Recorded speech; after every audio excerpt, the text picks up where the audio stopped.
And welcome once again to Ewtn's Bookmark. I'm Doug Keck, your host. Our guest author, Dr. John Sottosanti. His book, Mortal Adhesions, a surgeon battles the 7 deadly sins to find faith, happiness, and inner peace. And it's available through our Ewtn religious catalog, ewtnrc.com for all things Catholic. Welcome, Doctor, to Ewtn's Bookmark. People would have seen you with Jim and Joy on that particular program. Is this your first book? It is my first book. And now this is like a biography then? Yeah, it's a long memoir is really what it is, because it doesn't cover my whole life. I actually stopped it 20 years ago. What made you decide to write a book? I decided to write a book because of the changes in my life that took place involving God. My dad came from Italy, was very poor, and he always told me to get respect, you're going to need 2 things. You're going to need a doctorate degree and money, and those go together. And so I took that seriously, and I made a lot of money by the time I was age 40. Right. But I didn't have any happiness. I mean, I had a wonderful wife and family, but the stresses that I experienced with all the empire that I had built up really weighed me down. And I finally, one night, called out to God and said, God, if you're up there, all I want is inner peace. And with that one submission, my life began slowly changing, actually starting the very next day. Now, in the introduction here, to talk about a program, Yale's Happiness Course. Right. What's Yale's Happiness Course? Well, that's the big thing today. Everybody wants happiness because there's so much despair. And Yale, in 2018, started a happiness course that you would attend. And it sold out immediately. And then COVID hit in 2000. So they put it online for free, and well over 1 million people signed up and took the course. So out of curiosity, I took a look at the course, and it was things like meditation, making a gratitude list, all the things that I had tried in the 80s. And those didn't work. And in fact, I find them somewhat shallow. They're good things in by themselves, but in terms of depth, it's just not there. You know, let me ask you, I mean, you were originally from Connecticut. You talk about being brought up there. You ended up ultimately in California, right? Right. So were you out there during the kind of the touchy-feely encounter movement kind of time, or a little bit post to that? Or? Yeah, kind of to some extent. The Air Force brought me out in the 70s. Right. Now, you did make a marriage encounter, so I got that connection with you. I did do a marriage encounter as soon as I got out there, which is good. And you found that beneficial? Very beneficial. Well, I wouldn't, for the good or the bad for the poor viewers of Ewtn, if it wasn't for marriage encounter, I wouldn't be here. So. Well, my wife says it saved our marriage, so, and we've been married over 50 years. So. Right. So likewise, it would be it's something that people, if they haven't thought about it, we'd like to promote it along with the Cursillo. That's another thing, fantastic. Another great thing that people haven't had. Now, one of the people here, I had to call Father Robert Spitzer because I realized you were stealing all his material at the beginning of this book. Is he aware of this? Well, I did put his name there, but you know, one of the things that I try to do is make this book. And you know him. He's a friend. I've actually known him 20 years. Yeah, that's what I mean. Because my sister-in-law worked at Gonzaga University, right in his office. Okay. So I met him at Gonzaga. But I did not say Father Robert Spitzer in there. And the reason being is I wrote the book for not only devout Catholics and lukewarm Catholics, I wrote it for non-Catholics and those nuns that are looking for religion. And surprisingly, a number of them are picking it up. Not that it's in a lot of bookstores yet, but I've had people pick it up. A Mormon fellow actually get in touch with me and say, I was intrigued by a scientist finding God because I have an analytical mind and I just, having a hard time with it. And he said, the Mormon religion doesn't seem quite right for me. So he said, I'm going to read your book. He got in touch with me through LinkedIn. And then 2 weeks later, he said, I finished your book and it's changed my life. So I figured if I put too much biblical material in the beginning of the book, people would say that that's not for me. Got it. Yes, so that's the reason why you don't see it loaded. This guy's born again or something. Right. Now, you talked about your parent, John and Francis, in the 4th of July fireworks show. Did that have a big impact on you growing up? It did. They fought all the time. And they fought for 52 years. Until they got divorced. Right. Now, there was some rapprochement at the very end, right, with him? There was. When he kind of came out. It was a little bit of a miracle type thing. And he had that miracle kind of coming out of a coma, similar to what Father Spitzer talks about, end-of-life experiences. It was. Here, right? It was. Yeah. I couldn't believe it. The doctor called me and said, "You better head over here." I mean, Dad had been in a very deep coma for a couple of weeks. He said, "I can't believe it. Your dad is breathing on his own. He's alert, etc."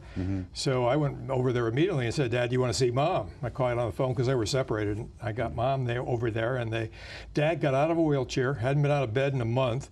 Got up, walked across the room, and hugged Mom, and tears streamed down both of their faces. Right. It was a beautiful experience. Right. Now, what made you decide to play the accordion? And you had a kind of unusual experience you recount in this. Well, you know, in Connecticut, the Italians kids have to play the accordion. Okay. But we were United States champions, the big band that I played with, the Rudy Molinaro Studio of Bridgeport, Connecticut. Now but you also mentioned a thing, one of your accordion friends got a little overly friendly. Right. Why did you decide to bring that up? Because later on it kind of tied in with the church situation. At the very, very end, when I had the conversion of a Lutheran, she and I went back and forth, and she questioned the sexual issue of the Catholic Church. And I said, well, it was a terrible issue, and there's a lot of reasons for it. I said, you know, many other organizations like Boy Scouts, school teachers, et cetera, have the same problem. Right. And I said, the press loves to blow it up as if the Catholic Church is the only one. Invented it or something. Right. And I said, if you really look at the incidents and what actually took place, most of it was touching over clothes. Right. And that in this particular incident with the accordion player, the same type of thing. Was he the same age as you, or older? Yeah, same age, but I just, you know, glared at him and said, don't you ever do that again. And he kept his distance. So. Right. I thought it was, you said when you went to Penn, there was a concern because you were devoid of the protection of your mother, and would I be ready? What protection was that? Oh, she was, what they call her, a helicopter mother today. Okay. You know, just, we used to sprinkle a little bit. She didn't want me to get wet in the rain, so she'd drive to the school, and I would go out the back door and go home a different way because I didn't want the kids to see me getting into Mom's big car. Right. Now you also taught, you joined what, ATO? Right, I was at TKE. Yeah. But it was interesting that your mother prayed to St. Jude every day for you. Yeah, right, she did. She called me hopeless. Pick St. Jude? Hopeless case, is what she said. You're hopeless, John, you're hopeless. As soon as I left high school and went off to college, you know, church, confession, everything went out the door. Yeah, you said, I've been at Penn for over 3 months and never felt the need to enter a house of worship except to please Mary Ann. Who's Mary Ann? Well, Mary Ann sent me a Dear John letter right before my finals, and I couldn't study. And I didn't, normally I feel I can handle my own problems. She was the one who went away for this over some period of time to let you know that she had kind of decided against you? Yeah, well, she came out to a weekend and saw what was going on in the ATO house with all the drinking and everything else, and said, you know, basically, you're not my kind of person anymore. Right. And it happened right before finals, and I couldn't study. Right. And so I found the Newman Chapel, which I hadn't found before, went in there and prayed for 2 solid hours. I didn't know I was praying before the Eucharist, but the red light was on. And at the end of 2 hours, this unbelievable peace came over me, and I was able to get through finals fine. Now, both of your parents were Catholic, right? Mom was a devout Catholic. My father was an engineer who would go to church and study. He was studying the beams. Look at the ceiling, right? You were talking about, right? He was looking at the ceiling, right? And he also parked his car out in front because it was a nice car, and he washed it and wanted everybody to know that he had a newer car. I mean, the old joke used to be in the old days that you'd go to a parish like that, and all the guys are outside smoking. Right. Basically, and Mom's inside with the kids. It's very similar. Was kind of where you ended up. Because I was wondering what, you know, if your knowledge of the faith was limited, or just the kind of thing where you kind of took it when you were a kid, and then you just kind of said, as you say here, who needs God when you can control your own destiny? God is but the fabrication of needy humanity, and according to Karl Marx, the opiate of the masses. Sounds like Feuerbach with the. We made God in our own image because we needed somebody. I got a little bit of Baltimore catechism, but the nuns knew that I didn't take it too seriously. Okay. How could they tell? Well, just I talk about kneeling a lot because in the tomb of San Juan de Ortega, late in the book, I knelt on concrete with a really bruised knee. And I always hated to kneel. I think my knees are just bony. And so I would never kneel when they asked us to kneel. I mean, I would kind of slouch forward and sit on the pew and drop my knees down close to the pew, but that's the way it was. The sisters didn't get the clicker out. Well, they scared now, you us. met somebody named Margaret, and you say, and she was Catholic. I wasn't consciously looking for Catholic women, although I understood what Freud believed, that men seek their mother's traits in the women they choose. So what was the aspect of your mom that you saw in her? Her faith? Yeah, I think so. The goodness, the Okay. basic goodness, kindness. And you were in D.C. at the time then, because of the Basilica I of went to National Shrine? Georgetown. Okay, okay. And what were you studying there at the time? Well, it was the first 2 years, medicine and dentistry were together. Eventually, I went off to the dental part, but then came back to doing surgery in graduate school in Los Angeles. So most of my career was doing surgery every day. Now, who was Father Marino? I mean, who was Father Marino in terms of the priest that Yeah, and married your little us? funny story you talk about, I guess the day you were married, right? Yeah, I always talk about that because typically I always wanted to go to the shortest mass. I met this group. Well, you found the right priest. Yeah, he was off to the racetrack evidently. Aqueduct. I found out Oh, from yeah, a friend. Right. But, That's right. This is pre-OTB, I guess, or something. Yeah. You didn't have to harry the horse OTB. You talk about that Margaret had gained remarkable faith through her Catholic education, knowledge of scriptures, and Sunday sermons. I had difficulty understanding Margaret's religious faith because it was something I lacked. I'd made fun of the nuns in my Catholic Baltimore Catechism class, daydreamed during Mass. Your focus was to get ahead, make money, accumulate honors, prestige, a lovely home, fancy car, enjoy yourself. Then at the end of your life, you could be proud of what you accomplished. Sounds like very 80s kind of, whoever dies with the most toys wins kind of thing. I have a friend that had that T-shirt. Right. But my father taught me all that because, our dad came over at age 6 and they didn't have any money at all. Chapter 1, he's pulling a wagon along the railroad tracks at age 7 to put coal that was dropped from the train so they could heat the house at night. That's how poor they were. That's why you talk about you were a lot happier on the train than you were walking alongside. Yeah, right? which is a story in itself. Right. That was Dad's story of going to school in New York, living in Greenwich, Connecticut, but never paying for the fare on the train because he hid in the toilet room when the conductor came by. So I did have that type of dad who was wonderful in his own way. Is that what you're talking about, the idea, if I read it right, in a sense of the ability to lie or tell untruths if it gets you where you need to go to? Right. Okay. He would call them white lies. Right, white lies are exactly. just absolutely fine. You can't get ahead in this country if you don't tell them. What happens in Las Vegas, I guess, supposedly stays there, but I guess you recount some of it here. Some of it, yeah. You've encountered a statement from Winston Churchill. The truth is incontrovertible. Malice may attack it, ignorance may deride it, but in the end, there it is. Personally, I didn't always tell the truth because I'd learned from my father that lies could get you out of trouble unless they're revealed for what they are. So that kind of ties right into that. Very much so. So when you were in Las Vegas, were you telling lies or experiencing things actually, or tempted by things? Or were you in the military at the time? I was in the Air Force. Okay. And actually, I'm proud of joining forces with 4 other junior dental officers to take on the entire United States Air Force, in which we had a commander that was mistreating patients for his own benefit. Really? Yeah, he figured out. What would it be? Go ahead, explain. The Air Force came up with a system at that point in time, a numbering system, in which they assigned points to procedures. And so he figured out how many points he could get for every procedure performed in the clinic.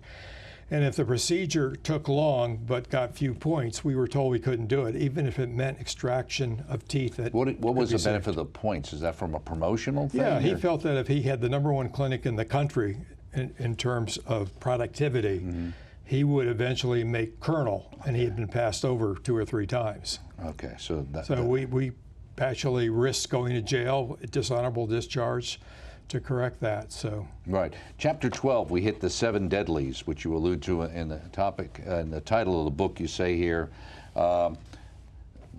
I began to enjoy the Las Vegas shows, gambling, and buffets while slowly growing aware of my susceptibility to Sin City. But I didn't care.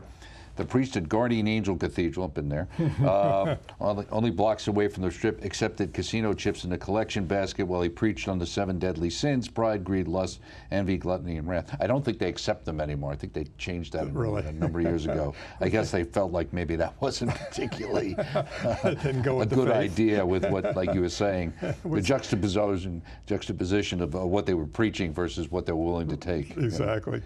That's funny. Right.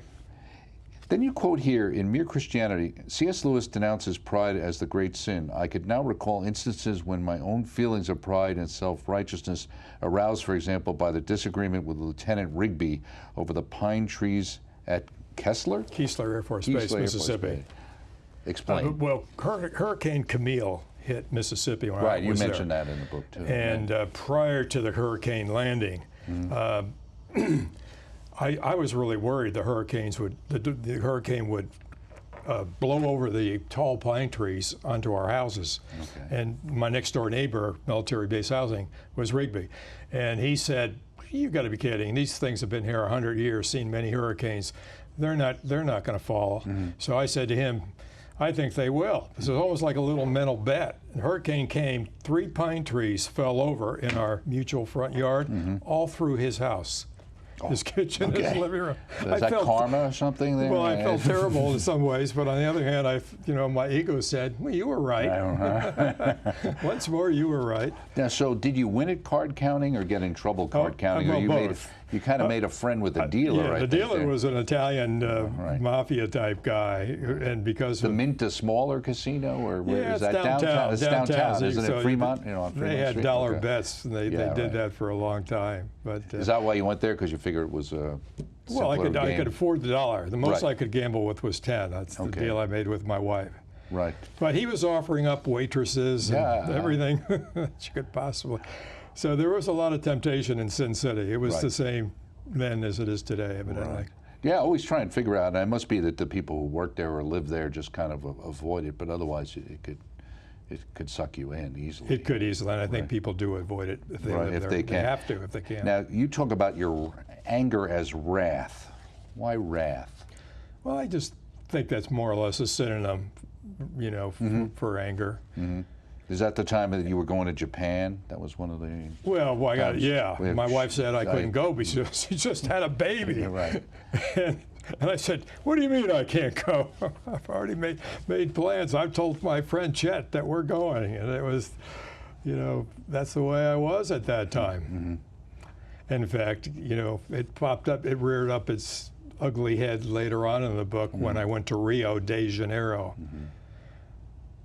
Okay. That was an interesting trip because I combined Rio de Janeiro, which was on the Las Vegas side of things, with a trip to see the Shroud of Turin.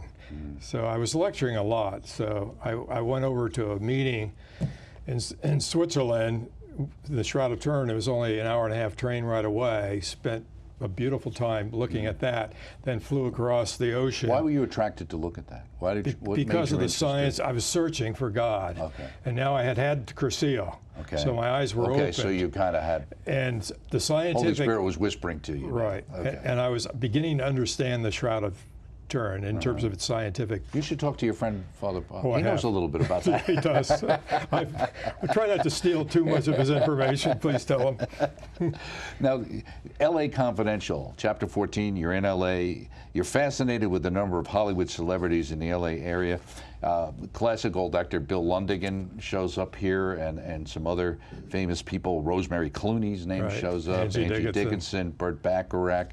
So when you worked on them, were you working, what you were doing, oral surgery or different degrees? Yeah, Bill Lundigan I worked on the most. Okay.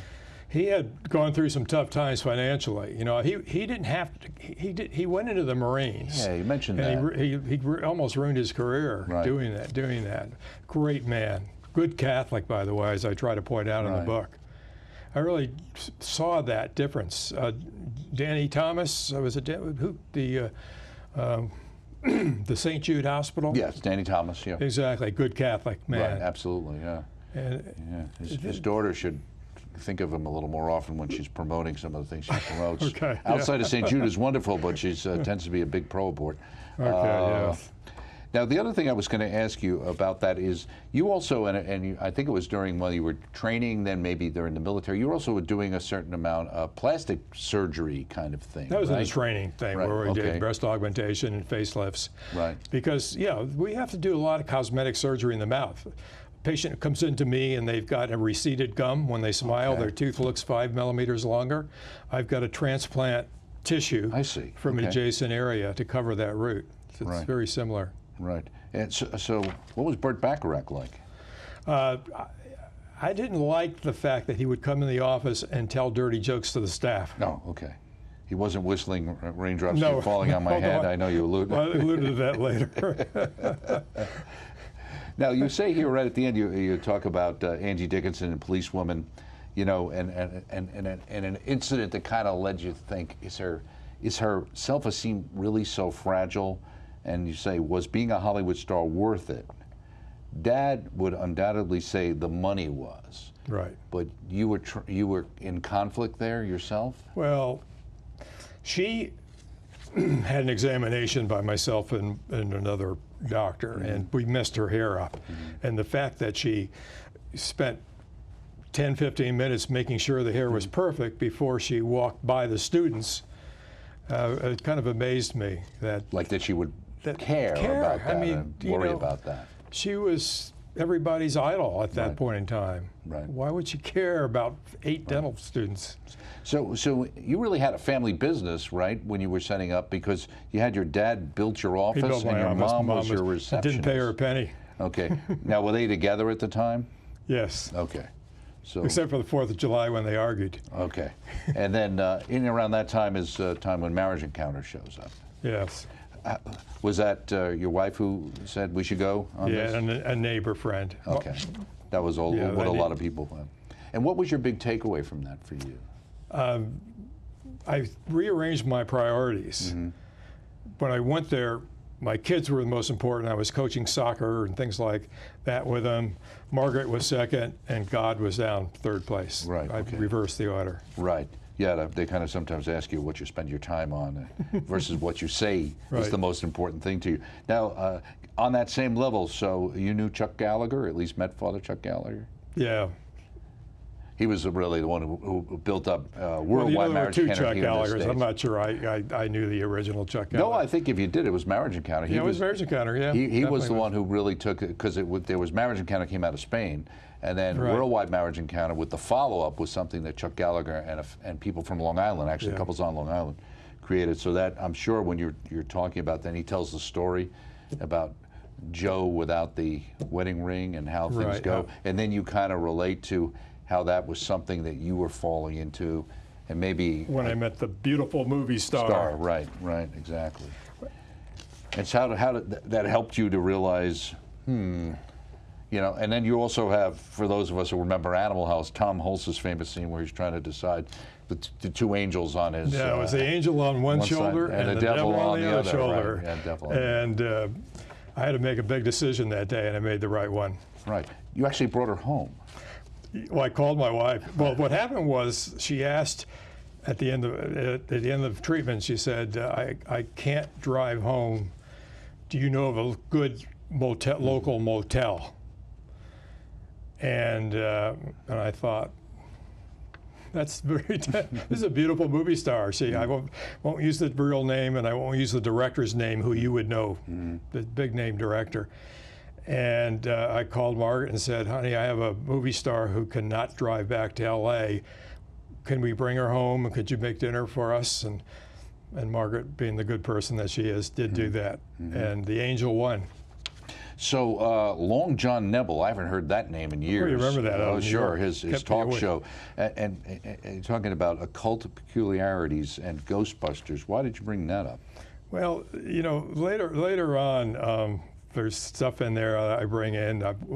I used to listen to him, and I had that incident with my panic attack. Did you remember reading about that? Right. It was the middle of the night, and it was like I had a flashback to Long John Nebel and some of the strange people he brought onto the show. Then there'd be an Edgar Allan Poe reading, Right. And when I was lost in the cave with the water rising with my sons, I brought in the cask of Amontillado.